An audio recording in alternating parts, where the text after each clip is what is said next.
Hello dear learners, PG is here and welcomes you in PG point. देखिए, इस बार एक बड़ा बदलाव आपके सीएसवीएमयू की तरफ से देखा गया है।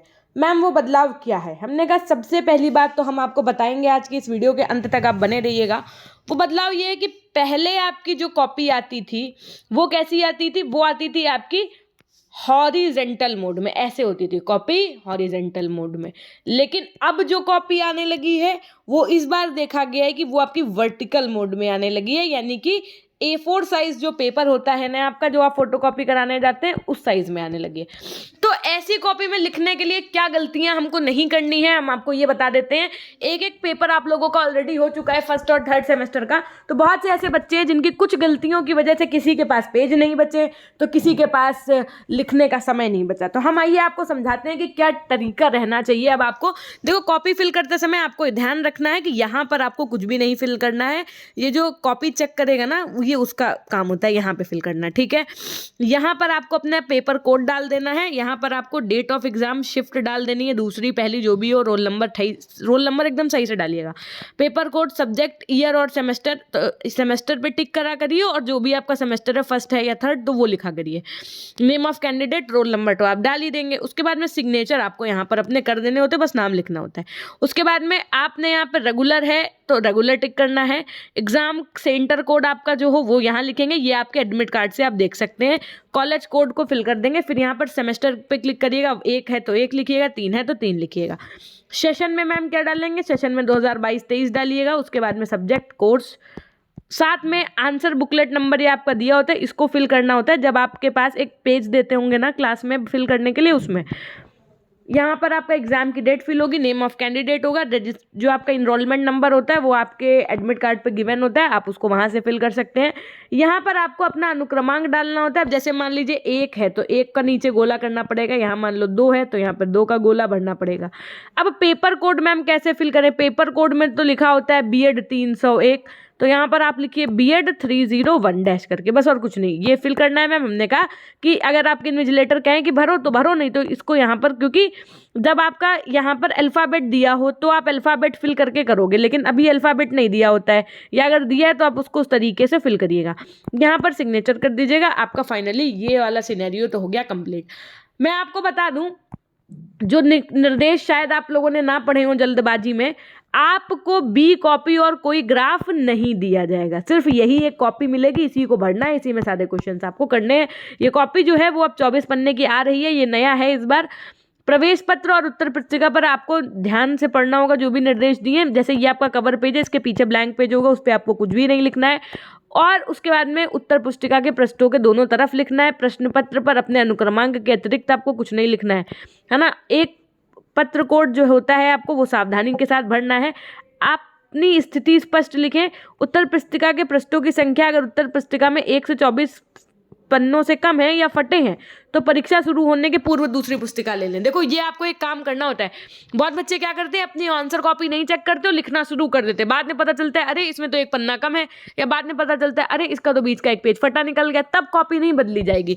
शुरू में आप फटाफट से कॉपी पलट के, जैसी कॉपी मिले सारे पन्ने चेक कर लो फटाफट से कि हाँ सारे कम पन्ने हैं, 1 2 3 4 सब हैं तो ठीक है। पता चले बीच में आधा फटा पन्ना है तो तुरंत आप अपने जो भी आपके एग्जाम में जो ड्यूटी कर रहे होंगे अपने रूम में, उनसे आप कहिए कि मैम या सर मेरी कॉपी का पेज बीच में नहीं है या फटा हुआ है, तो आप प्लीज इसको चेंज कर दीजिए, तो वो चेंज कर देंगे। So simple. प्रश्न पत्र को देख यदि प्रश्न पत्र या विषय कोड या विषय का नाम तथा कोई त्रुटि है तो उसके परीक्षा शुरू होने के मात्र 30 मिनट के अंदर आप निरीक्षक को तत्काल सूचित करिए। उसके बाद विश्वविद्यालय द्वारा कार्यवाही नहीं की जाएगी। अब जैसे मान लीजिए होता क्या कि आपको क्वेश्चन पेपर मिले, पता चले आपका पेपर 2 है ना, और आपको जो पेपर मिल गया है वो जो है पेपर 3 है ना, तो आप तुरंत आधे घंटे के अंदर सूचित करिए किसको, जो भी आपके निरीक्षक हैं। कोई बिना अभद्रता के साथ, बिना कोई भी हिंसात्मक कार्य किए आप खड़े होइए, प्रॉपर्ली सब लोग मिल करके कहिए कि सर हमारा इस विषय का पेपर नहीं था, ये आपने दूसरा पेपर दे दिया है, हमारा आज इस विषय का पेपर है, ठीक है। तो वो आपकी बात को सुन लेंगे। और अगर यही काम आपने आधे घंटे के बाद कहा तो यूनिवर्सिटी इस पर कोई भी कार्यवाही नहीं करेगी, साफ साफ आप देख सकते हैं, ठीक। इस तरीके की चीज़ें थी जो यहाँ पर इंस्ट्रक्शंस में आपको दी हुई हैं। यहाँ पर इन्होंने साफ साफ ये भी कहा है कि किसी प्रकार से आप उत्तर पुस्तिका में कहीं पर भी अनुक्रमांक वगैरह नहीं लिखिएगा। और उत्तर पुस्तिका के बारकोड अथवा उत्तर पुस्तिका संख्या से छेड़छाड़ या अनुचित साधन का प्रयोग माना जाएगा। उसके बाद में परीक्षा में निम्न वस्तुएं ना ले जाए। कौन सी वस्तुएं आपको नहीं लेकर के जानी ये भी समझ लो। जैसा कोई लिखे हुए कागज के टुकड़े, मोबाइल, डिजिटल डायरी, कॉपी, पुस्तक, ये सभी वस्तुएं अनुचित साधन के अंतर्गत आएंगी। केवल संबंधित प्रश्न पत्र में ही मेमोरी लेस साइंटिफिक कैलकुलेटर ले जाने की अनुमान्यता होती है। उत्तर पुस्तिका में रुपए ना रखें, ना ही उत्तर पुस्तिका में चिपकाएं। ऐसा करना अनुचित साधन प्रयोग माना। बहुत बच्चे होते हैं ना जो 500 की नोट चिपका के चले जाते हैं, जिनको लगता है कि बस यही 500 की नोट हमको 80% दिलाएगा। ये काम कतई ना करके आइए। एक बार अगर ये राज खुल गया तो फिर आपकी मीडिया वाले तो इंसल्ट उनके सामने तो होगी ही होगी, साथ में और भी बहुत सी कार्यवाही होगी। अब आपने देखा होगा जो कॉपी आ रही है वो कुछ इस तरीके से आ रही है। जैसे एक पन्ना है ये, तो आप ये देख पा रहे होंगे पेपर 1 लिखा होता है यहाँ पर। और आपने ये भी देखा होगा कि यहाँ पर ऑलरेडी साइड मार्जिन दी है ना। तो यहाँ पर भले आप इसको ब्लैक स्केच से फिर से इसी के ऊपर लाइन कर दो। बहुत बच्चों ने क्या किया है कि इस तरफ भी मार्जिन कर दी, इस तरफ भी मार्जिन कर दोगे, इस तरफ भी मार्जिन कर दोगे, तो लिखने की जगह तो आपको इतनी मिली ना, फिर आपके पास लास्ट में पेज कम पड़ जाएंगे और बी कॉपी आपको मिलनी नहीं है। इसलिए साइड मार्जिन या तो अगर करने का मन है अगर आपका कि नहीं हमें तो मैम करनी है, तो हमने कहा आप बस इतनी इतनी कर लो, है ना। बहुत बच्चे इतनी इतनी मार्जिन कर रहे हैं, वो काम नहीं करना। एग्जामिनर उल्लू नहीं है कि वो समझ नहीं पाएगा कि आपने मार्जिन क्यों की है ना। तो इस वजह से लिखने के लिए कंटेंट भी तो चाहिए। हमने आपसे कहा यहाँ पर आप डालेंगे ऐसे बड़ा बड़ा थोड़ा सा डालिएगा सेक्शन ए, ठीक। लघु उत्तरी प्रश्न जो भी हैं आपके, उसके बाद में प्रश्न संख्या 1 का ए, ठीक। लिखना शुरू करिए। एक आंसर लिख करके एक पेज में पूरा कंप्लीट कर दीजिए। एक ही पेज में पूरा आप कर पाएंगे, क्यों? क्योंकि वरना फिर जगह नहीं बचेगी। जब हॉरिजॉन्टल कॉपी आती है तब भले आप आगे पीछे कर लो, इसमें आप नहीं कर पाओगे। फिर इस तरीके से जब आपको कॉपी मिलेगी तो आपको पूरे क्वेश्चंस के आंसर करने हैं।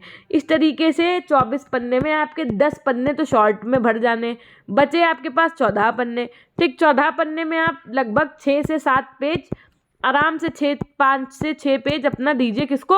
लॉन्ग आंसर को। स्ट्रेटजी हम आपको ऑलरेडी बता चुके हैं। हाथ में घड़ी होनी चाहिए, 1 घंटा घड़ी में देख करके शॉर्ट क्वेश्चंस को दीजिए और 20 मिनट आप सेक्शन बी को दीजिए, है ना, और 20 मिनट आप सेक्शन सी को दीजिए। हम कहते हैं आपका जो जिनकी ड्यूटी लगी है, जो भी आपके कक्ष में निरीक्षक हैं, वो अगर आपके 10 मिनट भी साइन करवाने में और कॉपी बांटने में, पेपर देने में, बीच में स्टैंप लगाने में वेस्ट कर देते हैं, तो भी आपके पास क्या 1 घंटे 40 मिनट हम लेकर के चल रहे हैं। इस बेसिस पे आप पेपर करिए। आखिरी में 5 मिनट ये चेक जरूर कर लीजिएगा कि कहीं कोई पेपर का क्वेश्चन छूट तो नहीं रहा है। आपका छूट रहा है तो फटाफट से करो। देखो कॉपी भी समझिएगा बात को, कॉपी भी भरनी है आपको, उसके साथ साथ में क्वेश्चन सारे अटेम्प्ट करने। मान लो कि अगर आपका एक लॉन्ग क्वेश्चन छूट गया 15 नंबर का, तो अब आपकी जो कॉपी है वो 60 ही नंबर में चेक होगी, समझे। 60 में से आपको कितने नंबर मिलेंगे ये पता चलेगा। तो इस वजह से ध्यान रहे कि मैं बार बार कह रही हूँ, चाहे जैसे टाइम मैनेज करिए, कम पेजेस में लिखिए, लेकिन क्वेश्चंस अटेम्प्ट ज़रूर करना है, क्वेश्चंस को नहीं छोड़ना है। इतनी बात समझ में आ गई होगी, होप सो। अभी भी आप इस तरीके से देख सकते हैं, लास्ट में आपको यहाँ पर आखिरी पन्ना मिलेगा, पेज नंबर 24। क्या मैम सब पेज में पेपर कोड भरना है? हमने कहा मन हो तो भर दीजिएगा, वरना इतना कोई कंपलसरी नहीं है। आपने देखा होगा कि इस बार इन्होंने कॉपी पे बार कोड दे रखा है। इस बार कोड से कोई भी आपको छेड़खानी नहीं करनी है, ठीक है। इसके अलावा मैं आपको बता दूं, मेरी इंस्टाग्राम आईडी जो है वो पीजी पॉइंट ऑफिशियल के नाम से है। टेलीग्राम चैनल हमारा पीजी पॉइंट के नाम से है। एप्लीकेशन हमारा पीजी पॉइंट के नाम से है। रेफरल कोड डाल करके लॉगिन कर सकते हैं। पूरा पेपर आपका मॉडल पेपर से फंस रहा है। अगर आप बीएड फर्स्ट सेमेस्टर या थर्ड सेमेस्टर के छात्र एवं छात्राएं हैं तो ऐप को इंस्टॉल करके रेफरल कोड डाल करके ई नोट्स के सेक्शन से आप अपने मॉडल पेपर ले सकते हैं। बस उन्हीं मॉडल पेपर को भी लगा करके अगर जा रहे हैं तो आपका कोई क्वेश्चन बाहर का नहीं आने वाला है, ठीक है। ये थी एक छोटी सी जानकारी। मिलते हैं हम आपसे नेक्स्ट वीडियो के माध्यम से। कैसा लगा आपको ये स्ट्रेटेजी वीडियो, ये कैसा लगा आपको क्राइटेरिया, ज़रूर बताइएगा। धन्यवाद।